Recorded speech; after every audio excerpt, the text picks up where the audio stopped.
Hi friends, आज हम लोक प्रशासन के एक बहुत ही महत्वपूर्ण टॉपिक का नाम है हमारे लोक प्रशासन के सिद्धांत। तो हम क्या करेंगे, लोक प्रशासन के जितने भी सिद्धांत है उनका आप एक इस लेक्चर के जरिए एक ब्रीफ अध्ययन करने की कोशिश करेंगे। उसके बाद जितने भी लेक्चर आने वाले होंगे उनके अंदर हम एक एक सिद्धांतों को अलग अलग पढ़ने की कोशिश करेंगे। तो ये वाला लेक्चर सभी सिद्धांतों का एक ब्रीफ इंट्रोडक्शन आपके लिए प्रस्तुत करता है। तो शुरुआत करते हैं आज का लेक्चर, मतलब लोक प्रशासन के सिद्धांत या थ्योरीज ऑफ पब्लिक एडमिनिस्ट्रेशन। इनको उपागम भी कहा जा सकता है। तो उपागम आए तो भी आपको यही समझना है कि लोक प्रशासन के सिद्धांतों के बारे में ही पूछा जा रहा है। बात करें लोक प्रशासन के सिद्धांतों की, तो लोक प्रशासन के विभिन्न सिद्धांत और उपागम समय समय पर विकसित हुए हैं, जो हमारे संगठन, प्रबंधन, मानव व्यवहार और क्या है पर्यावरणीय कारकों के संदर्भ में जो प्रशासनिक प्रक्रियाएं हैं उनको समझने और सुधारने का प्रयास करते हैं। बात करें सिद्धांतों की, तो यहाँ प्रमुख सिद्धांतों का विस्तृत रूप से वर्णन किया गया है। बात करें एक-एक सिद्धांतों के बारे में। पहला सिद्धांत हमारा कौन-सा? शास्त्रीय सिद्धांत, जिसे हम क्या कहते हैं? Classical theory. मूल अवधारणा क्या है इस सिद्धांत की? तो ये सिद्धांत क्या करता है? लोक प्रशासन के अध्ययन का सबसे प्रारंभिक चरण है। इसका मुख्य जोर क्या है? संगठनों के संगठन के जो सिद्धांत तो है, उनको पहचान करने, उन्हें विकसित करने और एक सार्वभौमिक सर्वोत्तम तरीका खोजने का है, ताकि दक्षता और प्रभावशीलता को बढ़ाया जा सके। तो इसमें क्या किया जाता है? एक सार्वभौमिक, जिसे सर्वोच्च तरीका कह सकते हैं, वो खोजना है, ताकि क्या है संगठन की दक्षता और प्रभावशीलता बढ़ाई जा सके। इसे क्या अक्सर संगठन को एक मशीन के रूप में देखने के लिए आलोचना की जाती है। इसकी आलोचना किस रूप में की जाती है कि यह क्या करता है, संगठन को एक मशीन के रूप में देखने के लिए देखता है, जो जहाँ पे क्या मानव तत्व पर कम ध्यान दिया जाता है। बात करें इसके अंतर्गत संगठन का क्या स्वरूप है, तो यह संगठन को एक कठोर, तार्किक और पदानुक्रमित संरचना के रूप में देखता है। यह क्या संगठन को एक हड्डी मांस का या फिर हमारे प्रारंभिक विषय वस्तु प्रदान करने वाला सिद्धांत था, यानी इससे संगठन के संरचनात्मक पहलुओं पर बल दिया जाता है। इसके बाद देखेंगे जो हमारा शास्त्रीय सिद्धांत था, शास्त्रीय सिद्धांत का मुख्य उद्देश्य क्या है। इसके उद्देश्य की बात करें तो हमारी दक्षता मतलब एफिशिएंसी, उत्पादकता मतलब प्रोडक्टिविटी और हमारे क्या औपचारिक संरचना जिसे फॉर्मल स्ट्रक्चर कहते हैं, इसका विकास करना हमारा इसका मुख्य उद्देश्य था। अब हम बात करेंगे जो हमारे शास्त्रीय विचारक है, तो शास्त्रीय विचारक या फिर हमारे प्रमुख चिंतक कौन कौन से थे। सबसे पहले नंबर आता है इसमें हमारे हेनरी फेयोल का। तो प्रशासनिक सिद्धांत के हमारे जनक माने जाते हैं हेनरी फेयोल। और उन्होंने क्या किया, प्रशासन के 14 सिद्धांत, जैसे हमारे कार्य का विभाजन, अनुशासन, आदेश की एकता, नियंत्रण का विस्तार, तो इस तरह के 14 सिद्धांतों का प्रतिपादन किया था। और प्रशासन के कार्य को पोस्ट कॉर्प, जो हमारे planning, organising, commanding, coordinating, controlling, इस तरह के रूप में वर्गीकृत किया है। तो नाम आप याद रखेंगे, हेनरी फेयोल। फिर आते हैं हमारे लूथर गुलिक और लिंडाल उर्विक। तो उन्होंने फेयल के विचार को आगे बढ़ाया और प्रशासन के कार्यों को संक्षेप के रूप में पोस्ट कॉर्प, ध्यान रखना, जैसे planning, organising, staffing, directing, coordinating, reporting और बजटिंग के रूप में प्रस्तुत किया था। बात करें अगले हमारे विचारक आते जेम्स डी मुने। तो मुने और एसी रेले, तो बात करें इन्हें मुने और रेले के नाम से संक्षिप्त रूप में जाना जाता है। इन्होंने संगठन के सिद्धांत जैसे हमारे पदानुक्रम, समन्वय, कार्यात्मकता, इन सिद्धांतों पर बल दिया था। तो ये थे हमारे शास्त्रीय विचारक। दूसरा सिद्धांत आता है हमारा कौन सा, वैज्ञानिक प्रबंधन या वैज्ञानिक उपागम भी से कह सकते हैं, जैसे साइंटिफिक मैनेजमेंट भी कह सकते हैं। मूल अवधारणा की बात करें तो इस सिद्धांत के मुख्य रूप से कार्यस्थल पर दक्षता और उत्पादकता बढ़ाने के लिए वैज्ञानिक विधियों और तकनीकों के अनुप्रयोग पर केंद्रित है।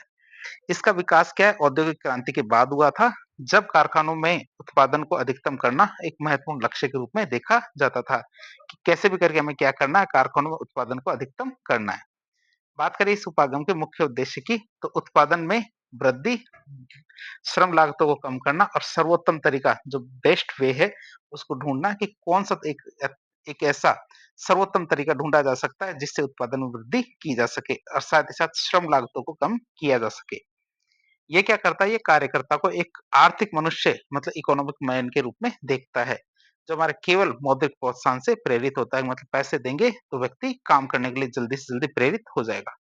प्रमुख चिंतकों की बात करें तो फ्रेडरिक विंसलो टेलर, जिसे एफडब्ल्यू टेलर भी कहा जाता है, तो इन्हें वैज्ञानिक प्रबंधन का जनक भी माना जाता है। उन्होंने समय और गति का अध्ययन, कार्य विश्लेषण, विभेदीकृत वेतन प्रणाली जैसी जो तकनीक है, इनका विकास किया है। किसने? एफडब्ल्यू टेलर ने।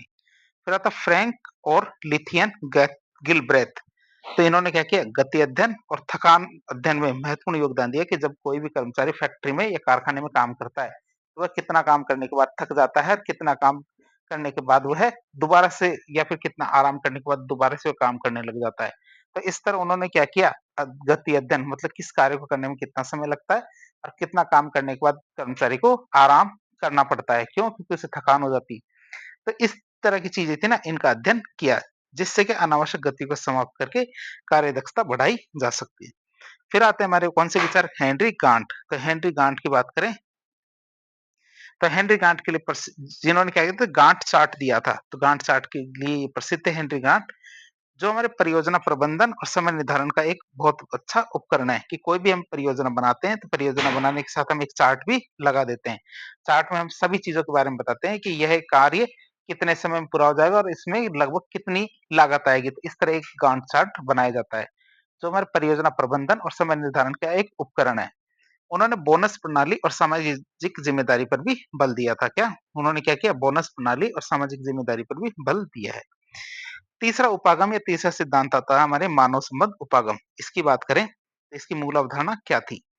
मूल अवधारणा की बात करते हैं, ये उपागम क्या करता है? शास्त्रीय और वैज्ञानिक प्रबंधन सिद्धांत है, इनकी प्रतिक्रिया के रूप में उभरा था। अर्थात इनके जो आलोचक थे उन्होंने यह सिद्धांत दिया था, जिसमें उन्होंने संगठन में मानवीय और सामाजिक पहलुओं की उपेक्षा की थी। अर्थात ये जो हमारे शास्त्रीय वैज्ञानिक उपागम या प्रबंधन सिद्धांत थे, इसमें क्या किया गया? मानवीय और सामाजिक पहलुओं की उपेक्षा की गई थी।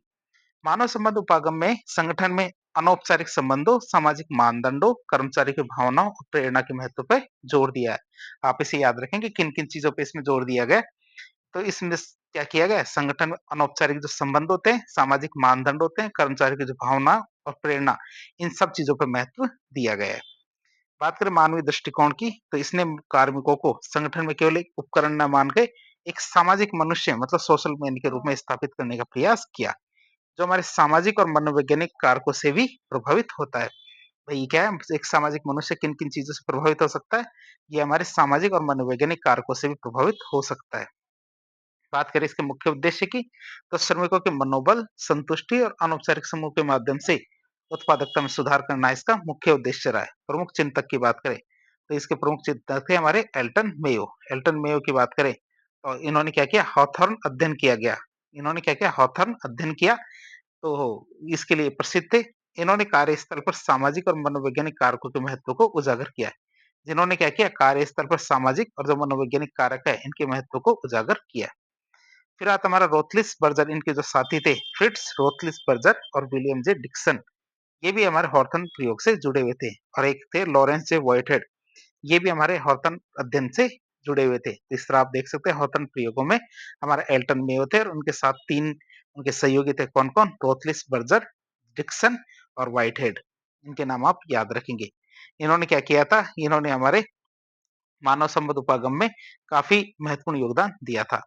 अगला सिद्धांत आता है हमारा व्यवहारवादी उपागम। कौन-सा? व्यवहारवादी उपागम की बात करें, तो इसकी मूल अवधारणा क्या थी? तो मानव संबंध उपागम से आगे बढ़कर व्यवहारवादी उपागम ने संगठन में काम करने वाले व्यक्ति के आंतरिक मूल्य, व्यवहार, विचारों और निर्णय लेने की जो प्रक्रियाएँ होती है और प्रेरणा का अधिक वैज्ञानिक और व्यवस्थित अध्ययन किया। इसने क्या किया? मनोविज्ञान, समाजशास्त्र, मानव शास्त्र से अवधारणाओं को क्या किया? लोक प्रशासन में एकीकृत किया। मुख्य उद्देश्य की बात करें तो मानव व्यवहार के वैज्ञानिक अध्ययन के माध्यम से क्या है? प्रशासनिक प्रक्रियाओं को समझना और सुधारना इसका मुख्य उद्देश्य रहा है। तो क्या है इसका मुख्य उद्देश्य? कि मानव व्यवहार के वैज्ञानिक अध्ययन के माध्यम से क्या करना है? प्रशासनिक प्रक्रियाओं को समझना और सुधारना इसका मुख्य उद्देश्य रहा है। बात करें इसके प्रमुख चिंतकों की, तो हमारे जो व्यवहारवादी उपागम है, इसके प्रमुख चिंतक कौन-कौन से हैं? बात करें इनकी, तो एक तो हमारे हैं हर्बर्ट ए. साइमन और एक हमारे चेस्टराय बर्नार्ड। तो हर्बर्ट ए. साइमन की बात करें तो इन्होंने सीमित तार्किकता और निर्णय लेने की प्रक्रिया पर जोर दिया है। इन्होंने क्या किया? सीमित तार्किकता और निर्णय लेने की प्रक्रिया पर जोर दिया है। उन्हें क्या एडमिनिस्ट्रेटिव बिहेवियर नाम की पुस्तक के लिए जाना जाता है, हर्बर्ट ए. साइमन को, और उन्हें अर्थशास्त्र में भी नोबेल पुरस्कार मिल चुका है। फिर आते हैं हमारे चेस्टराय बर्नार्ड, तो इन्होंने क्या कि कार्यकारी कार्यों और संगठन में सहयोग और संचार के महत्व पे बल दिया है। किसने? चेस्टराय बर्नार्ड ने। दोनों ने साथ-साथ काम किया था। अगला उपागम या फिर हमारे सिद्धांत की बात करें, ये आता है हमारा नौकरशाही उपागम, जिसे ब्यूरोक्रेटिक अप्रोच कहते हैं। बात करें इसकी मूल अवधारणा की, तो ये उपागम क्या करता है? प्रशासन के एक विशिष्ट तार्किक और कुशल मॉडल के रूप में नौकरशाही का विश्लेषण करता है। वह नौकरशाही का विश्लेषण किस तरह करता है ये? तो ये प्रशासन के एक विशिष्ट तार्किक और कुशल मॉडल के रूप में, यह नाम ये आप याद रखेंगे। विशेष तार्किक और कुशल मॉडल के रूप में यह क्या करता है, नौकरशाही का विश्लेषण करता है। तो इसके अंतर्गत मैक्स वेबर ने क्या किया, एक आदर्श प्रकार की नौकरशाही किस प्रकार से होनी चाहिए, किसी भी संगठन में आप जाते हैं तो नौकरशाही का किस प्रकार से दिखना चाहिए, किस प्रकार से होना चाहिए। तो इसके लिए इन्होंने सिद्धांत दिया था आइडियल टाइप ब्यूरोक्रेसी का, जो वास्तव में एक आदर्श था, न कि कोई वास्तविकता वर्णन। मतलब उन्होंने बताया था कि किस प्रकार से होनी चाहिए, न कि किस प्रकार से है। बात करें इस उपागम या सिद्धांत के मुख्य उद्देश्य की, तो वेबर का उद्देश्य एक ऐसे संगठन का वर्णन करना था जो अधिकतम दक्षता, निष्पक्षता और पूर्वानुमेयता के साथ कार्य कर सके। कि किसी भी संगठन में आप जाते हैं तो आपको अंदाजा लग सके कि इस संगठन में हमें किस प्रकार की व्यवस्था देखने को मिलेगी। तो इसका पता लगाना या इसको एक आइडियल टाइप की ब्यूरोक्रेसी के रूप में देखना, ये हमारे मैक्स वेबर का कार्य था।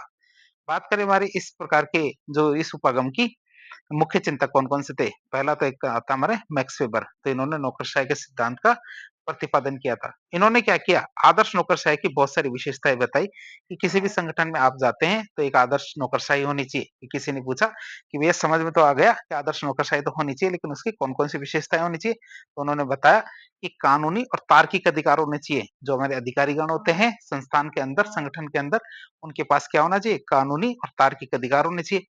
पदानुक्रमित संगठन होने चाहिए, मतलब एक के बाद एक स्टेज के अंदर अधिकारियों का क्रम होना चाहिए। नियम आधारित कार्य होने चाहिए, अव्यक्तिक संबंध होने चाहिए, मतलब एक कर्मचारी का दूसरे कर्मचारी से कैसा इम्पर्सनल रिलेशन होना चाहिए, मतलब एक फॉर्मल रिलेशन होना चाहिए। विशेषज्ञता मतलब जिस कार्य में जो व्यक्ति विशेषज्ञ है उसको वही कार्य मिलना चाहिए। लिखित रिकॉर्ड, किसी भी कर्मचारी के द्वारा कोई भी कार्य किया जाए तो वह लिखित रूप में किया जाना चाहिए। पेशेवर योग्यता मतलब प्रोफेशनल कॉम्पिटेंस, मतलब प्रत्येक कार्य के लिए क्या है, प्रोफेशनल कॉम्पिटेंस मतलब पेशेवर योग्यता होनी चाहिए, उस कार्य से संबंधित उसके पास योग्यता होनी चाहिए। बात करें कार्ल मार्क्स की, हालांकि कार्ल मार्क्स क्या एक नौकरशाही सिद्धांतकार नहीं थे। उन्होंने नौकरशाही को पूंजीवादी राज्य में एक दमनकारी उपकरण के रूप में देखा था। कि नौकरशाही क्या कार्य करती है, कि पूंजीवादी राज्य में दमन करने का कार्य कौन करती है, हमारी नौकरशाही। और उसकी आलोचना की, जिसमें ये क्या है, वह वर्ग हितों की सेवा करती है। कौन? नौकरशाही वर्ग हितों की सेवा करती है। इसका दृष्टिकोण क्या था, वेबर से बिल्कुल अलग था। अगला सिद्धांत आता है हमारा संरचनात्मक प्रकार्यात्मक उपागम। संरचनात्मक प्रकार्यात्मक उपागम की बात करें तो इसकी मूल अवधारणा क्या थी, तो ये उपागम संगठन को एक प्रणाली के रूप में देखता है, एक सिस्टम के रूप में देखता है, जिसमें क्या है, विभिन्न संरचनाएं होती है जो विशिष्ट कार्य किया करती है। ये क्या है, ये विश्लेषण करता है कि कैसे विभिन्न संगठनात्मक हिस्से एक साथ काम करते हैं। जैसे हमारे एक संगठन के अंदर जो दूसरे हिस्से होते हैं वो किस प्रकार कार्य करते हैं, ताकि प्रणाली को बनाए रखा जा सके और उसके लक्ष्य प्राप्त किए जा सके।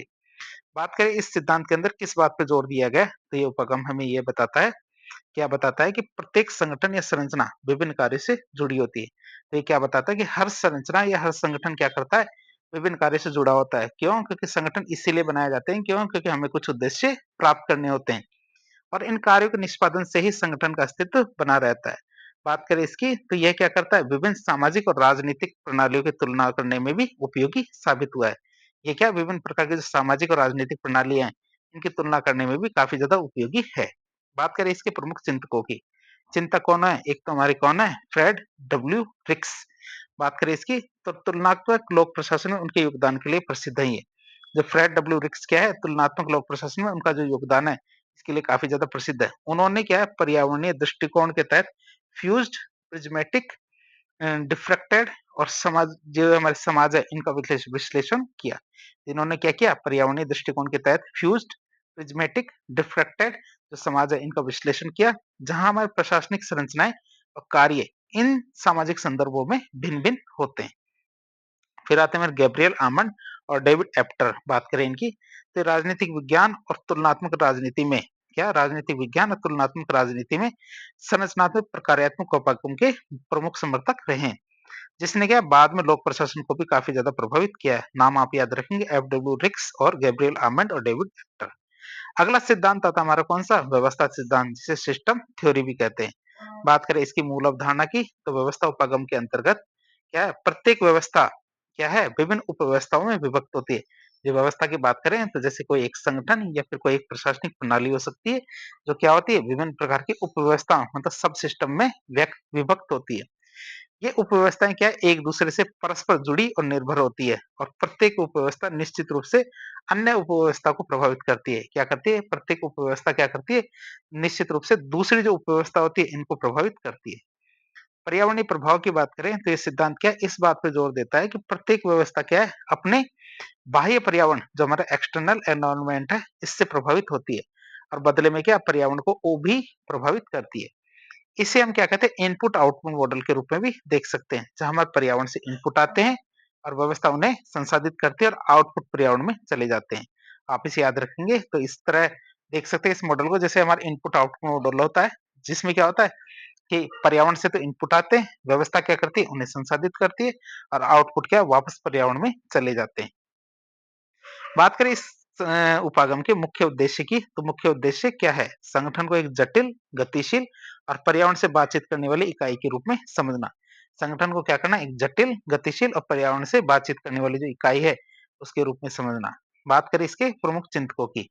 एक चिंतक हमारे हर्बर्ट ए. साइमन। हर्बर्ट ए. साइमन की बात करें, पहले हमने इसके बारे में थोड़ा-सा देख लिया था। तो उन्होंने क्या किया? उन्होंने निर्णय लेने को एक प्रणालीगत प्रक्रिया के रूप में देखा कि जब भी हमारे अधिकारीगण होते हैं या स्व संस्था के जो मैनेजमेंट ग्रुप के अंदर जो अधिकारी होते हैं वो निर्णय लेते हैं उसको क्या एक प्रणालीगत प्रक्रिया के रूप में देखा है कि निर्णय सिस्टमेटिक लिए जाने चाहिए। तो चेस्टर आई बर्नार्ड की बात करें इसके बारे में भी हमने पहले पढ़ चुके हैं।